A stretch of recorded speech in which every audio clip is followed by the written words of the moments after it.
যখন সময় বলতে কিছুই ছিল না, ছিল না এই বিশাল পৃথিবী, ছিল না পাহাড় পর্বত, ছিল না কোনো সমুদ্র, ছিল কেবল মহাবিশ্বের এক অনন্ত নিস্তব্ধতা। অতঃপর পরম করুণাময় আল্লাহ এক ঐতিহাসিক ঘোষণা দিলেন, এমন এক ঘোষণা যা সমগ্র মহাবিশ্বের মানুষের জন্য প্রথম সরাসরি হুকুম। তিনি আমাদের প্রশ্ন করলেন, আমাদের শেকড় কোথায়? কেন আমরা এই গ্রহের বিছানায় পরম শান্তিতে ঘুমাচ্ছি, যখন আমাদের মাথার উপর ছাদহীন এক বিশাল আকাশ আমাদের পাহারা দিচ্ছে? কিন্তু মানুষ যখন অহংকারে মত্ত হলো, তখন তাকে এমন এক চ্যালেঞ্জ ছড়ে দেওয়া হলো যা বিগত 1400 বছরে পৃথিবীর কোনো সম্রাট, কোনো সাহিত্যিক বা কোনো বিজ্ঞানী ভাঙতে পারেনি। আপনি কি কল্পনা করতে পারেন এই মহাবিশ্বের স্রষ্টা কেন একটি ছোট্ট মশার উদাহরণ দিয়ে গোটা মানব জাতিকে থমকে দিলেন? কেন এই সামান্য প্রাণীর বর্ণনায় লুকিয়ে আছে পরম সত্য আর অন্ধবিশ্বাসের বিভাজন? সূরা আল বাকারা পবিত্র কোরআনের সবচেয়ে দীর্ঘ এবং অন্যতম গুরুত্বপূর্ণ সূরা। এর আগের আয়াতগুলোতে আমরা দেখেছি 3 শ্রেণীর মানুষের মনস্তত্ত্ব, কিন্তু আজ আল্লাহ সুবহানাহু ওয়া তাআলা সরাসরি কথা বলছেন আপনার সাথে, আমার সাথে, সমগ্র মানব জাতির সাথে। আয়াত 21 থেকে 26 এটি কেবল 6টি আয়াতের সমষ্টি নয়, এটি আপনার অস্তিত্বের সবচেয়ে বড় লজিক্যাল ডকুমেন্টারি। এখানে একদিকে যেমন রয়েছে চিরস্থায়ী জান্নাতের সুসংবাদ, অন্যদিকে রয়েছে এমন এক অগ্নি পরীক্ষা যার জ্বালানি হবে মানুষ আর পাথর। কেন একটি ছোট্ট মশার উপমায় জ্ঞানী ব্যক্তিরা সিজদায় লুটিয়ে পড়ে আর অহংকারীরা পথভ্রষ্ট হয়? আমাদের কি সত্যিই বড় সমকক্ষ আছে? আজকের এই বিশেষ পর্বে আমরা ডুব দেব কোরআনের সেই আদিমতম চ্যালেঞ্জে, যা আপনার চিন্তার জগৎকে চিরতরে বদলে দেবে। প্রস্তুত হন, কারণ এই যাত্রা আপনাকে নিজের স্রষ্টার সাথে এক নতুন পরিচয়ে মুখোমুখি করাবে। সূরা বাকারার 21 নম্বর আয়াত। কোরআনের একদম শুরু থেকে যদি আমরা পড়তে থাকি, তবে এটিই হলো আল্লাহর প্রথম সরাসরি নির্দেশ বা হুকুম যা সমগ্র মানব জাতির প্রতি করা হয়েছে। আয়াত 21, ইয়া আইয়ুহান নাসু উবুদু রাব্বাকুমুল্লাযী খালাকাকুম ওয়াল্লাযীনা মিন ক্বাবলিকুম লাআল্লাকুম তাত্তাকুন। বাংলা অর্থ, হে মানব জাতি, তোমরা তোমাদের সেই রবের ইবাদত করো যিনি তোমাদের এবং তোমাদের পূর্ববর্তীদের সৃষ্টি করেছেন, যাতে তোমরা তাকওয়া বা পরহেজগারি বা সতর্কতা অর্জন করতে পারো। আসুন এই আয়াতের প্রতিটি শব্দের গভীরে প্রবেশ করি। শুরুতেই আল্লাহ বলেছেন ইয়া আইয়ুহান নাস, হে মানব জাতি। খেয়াল করুন, তিনি কিন্তু বলেননি হে মুমিনগণ বা হে মক্কাবাসী। তিনি সমগ্র বিশ্বের সকল যুগের সকল বর্ণের মানুষকে ডাক দিয়েছেন। এই ডাক ইউনিভার্সাল বা সর্বজনীন। এরপর তিনি বলেছেন ও অবুদু, ইবাদত করো। ইবাদত মানে কেবল মসজিদে গিয়ে নামাজ পড়া বা রোজা রাখা নয়। ইবাদত শব্দটি এসেছে আরবি আবদ থেকে, যার অর্থ দাস বা গোলাম। অর্থাৎ জীবনের প্রতিটি ক্ষেত্রে, আপনার ব্যবসায়, আপনার চাকরিতে, আপনার পরিবারে আল্লাহর দাসত্ব মেনে নেওয়া, তার প্রতিটি আদেশ নিষেধ স্বেচ্ছায় ও ভালোবাসার সাথে পালন করাই হলো প্রকৃত ইবাদত। কিন্তু আল্লাহ কেন আমাদের তার ইবাদত করতে বলছেন? তিনি কি আমাদের ইবাদতের মুখাপেক্ষী? মোটেও না। এর উত্তর তিনি পরের শব্দেই দিয়েছেন, রাব্বাকুম, তোমাদের রব। রব মানে কেবল স্রষ্টা নয়, রব হলেন তিনি যিনি শূন্য থেকে সৃষ্টি করেন, লালন পালন করেন, বিপদ থেকে রক্ষা করেন, রিজিক দেন এবং ধীরে ধীরে পূর্ণতার দিকে নিয়ে যান। একজন মা যেমন তার সন্তানের প্রতিটি প্রয়োজন মেটান, আল্লাহ তার চেয়েও কোটিগুণ বেশি ভালোবাসা দিয়ে আমাদের প্রতিটি প্রয়োজন মেটান। এরপর আল্লাহ আমাদের স্মরণ করিয়ে দিচ্ছেন আমাদের শিকড়ের কথা। আল্লাযী খালাকাকুম ওয়াল্লাযীনা মিন ক্বাবলিকুম, যিনি তোমাদের এবং তোমাদের পূর্ববর্তীদের সৃষ্টি করেছেন। মানুষ স্বভাবতই অহংকারী প্রাণী। আমরা যখন অর্থ, ক্ষমতা বা প্রযুক্তিগত উৎকর্ষের চূড়ায় পৌঁছাই, তখন আমরা নিজেদের সবকিছু নিয়ন্ত্রক ভাবতে শুরু করি। আল্লাহ আমাদের এই অহংকার ভাঙতে বলছেন। একটু ভেবে দেখো, তুমি কোথা থেকে এসেছো? অস্তিত্বহীন একটি অবস্থা থেকে। তোমার আগে যারা ছিল, সেই প্রতাপশালী ফেরাউন, নমরুদ কিংবা বড় বড় সাম্রাজ্যের রাজারা, তারা আজ কোথায়? সবাইকে আমিই সৃষ্টি করেছি এবং সবাই আমার কাছেই ফিরে এসেছে। এই আয়াতের সবচেয়ে গুরুত্বপূর্ণ এবং চূড়ান্ত লক্ষ্য হলো শেষের শব্দটি লাআল্লাকুম তাত্তাকুন, যাতে তোমরা তাকওয়া অর্জন করতে পারো। তাকওয়া মানে কি? তাকওয়া মানে কেবল ভয় পাওয়া নয়। তাকওয়ার সবচেয়ে সুন্দর উদাহরণ হলো একটি কাঁটাযুক্ত জঙ্গলের সরু পথ দিয়ে যখন আপনি হাঁটেন, তখন যেভাবে অত্যন্ত সাবধানে নিজের কাপড় গুটিয়ে হাঁটেন যেন গায়ে কাঁটা না বিঁধে, ঠিক সেভাবে দুনিয়ার পাপ, লোভ, পরনিন্দা আর মোহ থেকে নিজেকে বাঁচিয়ে অত্যন্ত সাবধানে জীবনযাপন করাই হলো তাকওয়া। ইবাদতের মূল লক্ষ্যই হলো অন্তরের এই সতর্কতা বা গড কনসিয়াসনেস অর্জন করা। আজকের এই হতাশাগ্রস্ত, প্রতিযোগিতামূলক এবং বস্তুবাদী পৃথিবীতে এই আয়াতের শিক্ষা কি? আমরা সারাদিন ক্যারিয়ার, টাকা আর স্টেটাসের পেছনে দৌড়াই, কিন্তু দিন শেষে আমাদের হৃদয় থাকে শূন্য, কারণ আমরা ভুলে যাই আমাদের রবকে। আমরা যখন বুঝতে পারবো যে যিনি আমাকে সৃষ্টি করেছেন, তিনি আমার অতীত, বর্তমান এবং ভবিষ্যতের একমাত্র নিয়ন্ত্রণকারী, তখন আমাদের মন থেকে দুনিয়ার সমস্ত ভয়, দুশ্চিন্তা ও ডিপ্রেশন দূর হয়ে যাবে। জীবনের প্রতিটি পদক্ষেপে আল্লাহর উপস্থিতি অনুভব করা এবং পাপ থেকে নিজেকে বাঁচিয়ে রাখাই হলো এই আয়াতের বাস্তব প্রয়োগ। আমরা যখন কোনো সুন্দর বা অত্যাধুনিক ভবন দেখি, তখন তার স্থপতির প্রশংসা করি, কিন্তু আমরা যে পৃথিবীতে বাস করছি, তার স্থপতি কে? 21 নম্বর আয়াতে ইবাদতের ডাক দেওয়ার পর 22 নম্বর আয়াতে আল্লাহ তার দেওয়ার সবচেয়ে বড় নিয়ামতগুলোর কথা স্মরণ করিয়ে দিচ্ছেন। তিনি যুক্তি দিচ্ছেন কেন তিনি একমাত্র ইবাদতের যোগ্য। আয়াত 22, আল্লাযী জাআলা লাকুমুল আরদা ফিরাশান ওয়াস সামাআ বিনাআ ওয়া আনজালা মিনাস সামাই মাআন ফাআখরাজা বিহি মিনাস সামারাতি রিজকান লাকুম ফালা তাজআলু লিল্লাহি আনদাদান ওয়া আনতুম তা'লামুন। বাংলা অর্থ, যিনি তোমাদের জন্য পৃথিবীকে করেছেন বিছানা এবং আকাশকে করেছেন ছাদ, আর আকাশ থেকে পানি বর্ষণ করে তা দিয়ে তোমাদের জীবিকা স্বরূপ ফলমূল উৎপাদন করেছেন। সুতরাং তোমরা জেনে শুনে আল্লাহর সাথে কাউকে সমকক্ষ দাঁড় করিও না। এই আয়াতে আল্লাহ মূলত 4টি বিশাল মহাজাগতিক এবং প্রাকৃতিক নিয়ামতের কথা উল্লেখ করেছেন, যা ছাড়া পৃথিবীতে মানবজাতির অস্তিত্ব এক মুহূর্তও টিকত না। 1. পৃথিবীকে করেছেন বিছানা বা ফেরাশ। একটু গভীরভাবে ভাবুন, পৃথিবী নামক এই গ্রহটি ঘন্টায় প্রায় 1600 কিলোমিটার বেগে নিজের অক্ষের উপর ঘুরছে এবং একই সাথে সূর্যের চারপাশে মহাশূন্যে ছুটে চলেছে। কিন্তু আমরা কি কোনো কাঁপুনি বা ঝাঁকুনি অনুভব করি? না। আল্লাহ পৃথিবীকে একটি আরামদায়ক বিছানার মতো স্থির, প্রশান্ত ও বাসযোগ্য করে দিয়েছেন। পৃথিবীর মাটি যদি পাথরের মতো খুব শক্ত হতো তাহলে আমরা চাষাবাদ করতে পারতাম না, আবার যদি কাদার মতো খুব নরম হতো তাহলে আমরা ঘরবাড়ি বানাতে পারতাম না। এটি নিখুঁত ব্যালেন্সে তৈরি। আকাশকে করেছেন ছাদ বিনা। আধুনিক বিজ্ঞান আজ প্রমাণ করেছে যে পৃথিবীর বায়ুমণ্ডল, ম্যাগনেটিক ফিল্ড এবং ওজোন স্তর একটি সুরক্ষামূলক ছাদের মতো কাজ করে। এটি মহাশূন্যের মারাত্মক ক্ষতিকর অতিবেগুনি রশ্মি, সোলার উইন্ড এবং উল্কাপাত থেকে আমাদের প্রতিনিয়ত রক্ষা করে। 1400 বছর আগে কোরআন আকাশকে ছাদ বা ক্যানোপি বলে ঠিক এই বৈজ্ঞানিক সত্যের দিকেই ইঙ্গিত করেছে। আকাশ থেকে পানি বর্ষণ। পানি হলো জীবনের মূল। মহাশূন্যের এই রুক্ষ পরিবেশে কেবল পৃথিবীতেই আল্লাহ পানির এই নিখুঁত চক্র বা ওয়াটার সাইকেল তৈরি করেছেন। সমুদ্র থেকে বাষ্প, বাষ্প থেকে মেঘ, মেঘ থেকে মিষ্টি পানির বৃষ্টি। জীবিকা স্বরূপ ফলমূল উৎপাদন। একই মাটি, একই পানি, একই সূর্যালোক, কিন্তু তা থেকে মাটি ভেদ করে উৎপাদিত হচ্ছে বিভিন্ন স্বাদ, রং আর গন্ধের ফলমূল আর ফসল। কোনোটা মিষ্টি, কোনোটা টক। কে করছেন এই জাদুকরী কাজ? সব শেষে আল্লাহ একটি কড়া সতর্কবাণী দিয়েছেন, ফালা তাজআলু লিল্লাহি আনদাদাও ওয়া আনতুম তা'লামুন। সুতরাং তোমরা জেনে শুনে আল্লাহর সাথে কাউকে সমকক্ষ দাঁড় করিও না। আন্দাদ মানে সমকক্ষ, শরীক বা পার্টনার। আল্লাহ বলছেন, যখন তোমরা নিজেদের চোখেই দেখছ এবং জানো যে এই নিখুঁত পৃথিবী, এই সুরক্ষিত আকাশ, এই বৃষ্টি এবং তোমাদের প্লেটের খাবার সবকিছুর একমাত্র ডিজাইনার এবং প্রোভাইডার আমি, তখন তোমরা কেন আমাকে ছাড়া অন্যের ইবাদত করো? শিরক বা আল্লাহর সাথে অংশীদারিত্ব কেবল দেবদেবীর মূর্তি পূজার মধ্যে সীমাবদ্ধ নয়। আধুনিক যুগে আমাদের শিরকের রূপ বদলেছে। আমরা অনেক সময় আমাদের চাকরি, আমাদের বস, আমাদের ব্যাংক ব্যালেন্স, রাজনৈতিক ক্ষমতা বা নিজের অহংকারকে আল্লাহর চেয়ে বেশি গুরুত্ব দিয়ে ফেলি। আমরা ভাবি, অমুক ব্যক্তি না থাকলে আমার ক্যারিয়ার ধ্বংস হয়ে যাবে, অথবা আমার মেধা দিয়েই আমি এত টাকা কামিয়েছি। এটিও এক ধরনের সূক্ষ্ম শিরক। এই আয়াত আমাদের শেখায়, আমাদের রিজিক, আমাদের ক্যারিয়ার এবং আমাদের সুরক্ষার একমাত্র মালিক আল্লাহ। পৃথিবীর কোনো মানুষের ক্ষমতা নেই আপনার রিজিক কেড়ে নেওয়ার, যদি আল্লাহ না চান। তাই ভয়, আশা এবং ভরসা কেবল তার কাছেই করতে হবে। যখন আপনি এই সত্যটি মন থেকে মেনে নেবেন, তখন আপনার জীবন থেকে মানুষের দাসত্ব দূর হয়ে যাবে। আপনি পাবেন সত্যিকারের স্বাধীনতা ও মানসিক প্রশান্তি। 7ম শতাব্দীর আরব উপদ্বীপ। সেই সময়কার আরবরা কোনো বিশাল সাম্রাজ্যের অধিকারী ছিল না। তাদের কোনো বিশাল সেনাবাহিনী বা আকাশচুম্বী অট্টালিকা ছিল না। কিন্তু তাদের কাছে এমন একটি জিনিস ছিল যা নিয়ে তাদের অহংকারের কোনো সীমা ছিল না।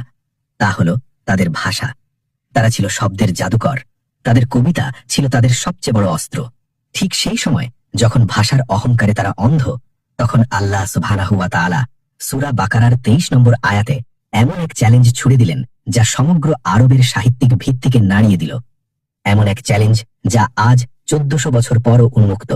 আয়াত 23, ওয়া ইন কুনতুম ফি রাইবিম মিম্মা নাযালনা আলা আবদিনা ফাতু বিসূরাতিম মিন মিসলিহি ওয়াদউ শুহাদাআকুম মিন দুনিল্লাহি ইন কুনতুম সাদিকিন। বাংলা অর্থ, আর আমি আমার বান্দার উপর যা নাজিল করেছি সে সম্পর্কে যদি তোমরা সন্দেহ থাকো, তবে এর মতো একটি সূরা অন্তত নিয়ে এসো, আর আল্লাহ ছাড়া তোমাদের যত সাহায্যকারী বা সাক্ষী আছে তাদের সবাইকে ডাকো, যদি তোমরা সত্যবাদী হও। আসুন এই আয়াতের গভীরে প্রবেশ করি। আল্লাহ বলছেন, ওয়া ইন কুনতুম ফি রাইবিন, অর্থাৎ যদি তোমরা সন্দেহে থাকো। মক্কার কুরাইশদের দাবি ছিল মুহাম্মদ সাল্লাল্লাহু আলাইহি ওয়াসাল্লাম এই কোরআন নিজে রচনা করেছেন। আল্লাহ তাদের এই দাবিকে সরাসরি বাতিল না করে একটি অত্যন্ত যৌক্তিক ও বুদ্ধিবৃত্তিক চ্যালেঞ্জ দিলেন। তিনি বললেন, মিম্মা নাযালনা আলা আবদিনা, অর্থাৎ যা আমি আমার বান্দার উপর নাজিল করেছি। এখানে আল্লাহ রাসূলকে অত্যন্ত আদরের সাথে আমার বান্দা বলে সম্বোধন করেছেন। এটি অত্যন্ত তাৎপর্যপূর্ণ, কারণ মক্কার লোকেরা রাসূলকে ছোট করতে চাইত। কিন্তু আল্লাহ তাকে এই মহাবিশ্বের সবচেয়ে সম্মানিত উপাধি আল্লাহর বান্দা দিয়ে সম্মানিত করলেন। এরপর আসল চ্যালেঞ্জ, ফাতু বিসূরাতিন মিন মিসলিহি, অর্থাৎ তবে এর মতো একটি সূরা নিয়ে এসো। কোরআনের সবচেয়ে ছোট সূরা হল সূরা আল কাউসার, যার মাত্র 3টি আয়াত রয়েছে।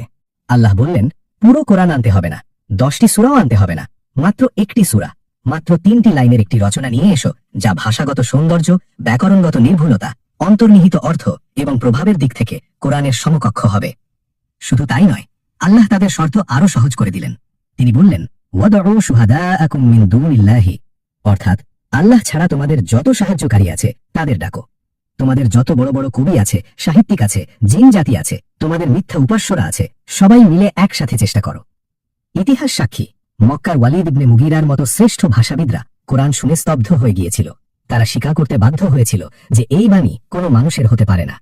এর শিকড় অনেক গভীরে এবং এর ডালপালা ফলদায়ক। তারা চ্যালেঞ্জ গ্রহণ করতে চরমভাবে ব্যর্থ হয়েছিল।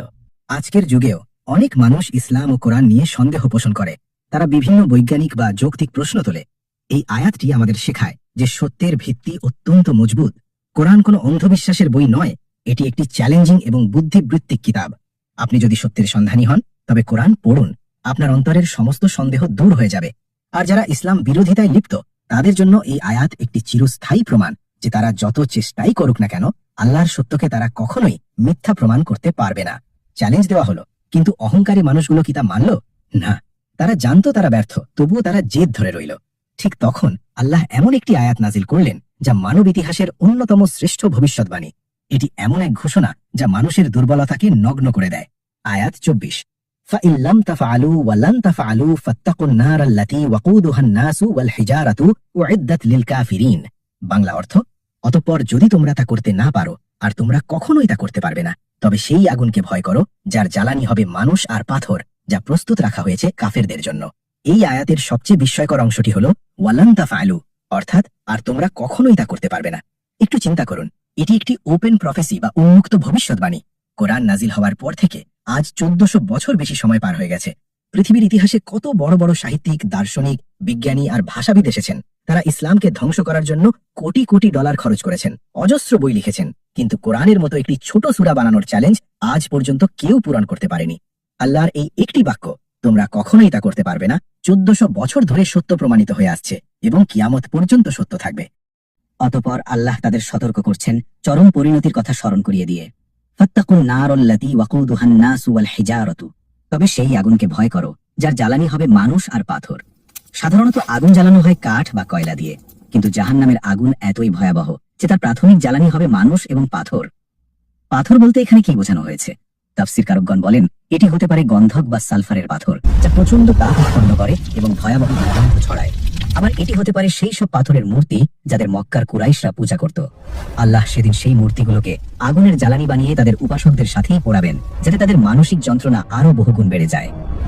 সবশেষে আল্লাহ বলেছেন, উইদ্দাত লিল কাফিরিন, অর্থাৎ জাহান্নাম যা প্রস্তুত রাখা হয়েছে কাফেরদের জন্য। অর্থাৎ জাহান্নাম কোনো কাল্পনিক জায়গা নয়, এটি ইতোমধ্যে প্রস্তুত করে রাখা হয়েছে। এটি অপেক্ষা করছে তাদের জন্য যারা সত্য জানার পরও অহংকার বশত তা প্রত্যাখ্যান করে। এই আয়াত আমাদের অন্তরকে প্রবলভাবে নাড়া দেয়। আমাদের অহংকার, আমাদের ক্ষমতা, আমাদের সম্পদ, সবকিছুর মূল্য এই আগুনের সামনে শূন্য। আমরা অনেক সময় ছোট ছোট পাপে লিপ্ত হই, ভাবি কিছু হবে না, কিন্তু আমাদের মনে রাখতে হবে জাহান্নামের আগুন দুনিয়ার আগুনের মতো নয়। এই আয়াতটি আমাদের শেখায় অহংকার পতনের মূল। সত্যকে মেনে নেওয়ার মতো বিনয় আমাদের অন্তরে ধারণ করতে হবে। প্রতিদিন অন্তত একবার হলেও আমাদের আল্লাহর কাছে এই আগুন থেকে আশ্রয় চাওয়া উচিত, যা আমাদের অন্তরকে নরম করবে এবং পাপ থেকে বিরত রাখবে। কোরআনের একটি অসাধারণ সৌন্দর্য হলো এর ভারসাম্য বা ব্যালেন্স। যখনই কোরআনে জাহান্নামের ভয়ের কথা আসে, ঠিক তার পরপরই আল্লাহ মুমিনদের জন্য জান্নাতের সুসংবাদ নিয়ে আসেন। ভয়ের পর আশা, অন্ধকারের পর আলো। 24 নম্বর আয়াতে আগুনের ভয়াবহতা বর্ণনা করার পর 25 নম্বর আয়াতে আল্লাহ এমন এক চিত্র তুলে ধরেছেন যা শুনলে প্রতিটি ক্লান্ত, হতাশ এবং দুঃখী মানুষের অন্তর প্রশান্তিতে ভরে যায়। আয়াত 25, ওয়াবাশশিরিল লাযীনা আমানু ওয়া আমিলুস সালিহাতি আন্না লাহুম জান্নাতিন তাজরি মিন তাহতিহাল আনহারু কুল্লামা রুযিকু মিনহা মিন থামারাতিন রিজকান ক্বালু হাযাল লাযী রুযিকনা মিন ক্বাবলু ওয়া উতু বিহি মুতাশাবিহা ওয়া লাহুম ফীহা আজওয়াজুম মুতাহহারাতুন ওয়া হুম ফীহা খালিদুন। বাংলা অর্থ, আর যারা ঈমান এনেছে এবং সৎকর্ম করেছে তাদের সুসংবাদ দাও যে তাদের জন্য রয়েছে জান্নাত, যার তলদেশ দিয়ে নদীসমূহ প্রবাহিত। যখনই তাদের সেখান থেকে কোনো ফল খেতে দেওয়া হবে, তারা বলবে, এ তো সেটাই যা আমাদের আগে দেওয়া হয়েছিল। আর তাদের দেওয়া হবে সাদৃশ্যপূর্ণ ফল। সেখানে তাদের জন্য থাকবে পবিত্র সঙ্গিনীগণ, এবং সেখানে তারা চিরকাল থাকবে। এই আয়াতে আল্লাহ তার হাবিবকে নির্দেশ দিচ্ছেন, ওয়াবাশশিরিল লাযীনা আমানু ওয়া আমিলুস সালিহাতি, অর্থ সুসংবাদ দাও তাদের যারা ঈমান এনেছে এবং সৎ কর্ম করেছে। জান্নাতে যাওয়ার জন্য কেবল আমি বিশ্বাস করি বলাই যথেষ্ট নয়, এর সাথে আমিলুস সালিহাত বা সৎ কর্ম থাকতে হবে। ঈমান হলো একটি গাছের শিকড়, আর সৎ কর্ম হলো তার ফল। শিকড় ছাড়া যেমন গাছ বাঁচে না, তেমনি ফল ছাড়া গাছের কোনো সৌন্দর্য নেই। তাদের জন্য কি সুসংবাদ রয়েছে? আন্না লাহুম জান্নাতিন তাজরি মিন তাহতিহাল আনহারু, অর্থাৎ তাদের জন্য রয়েছে জান্নাত, যার তলদেশ দিয়ে নদীসমূহ প্রবাহিত।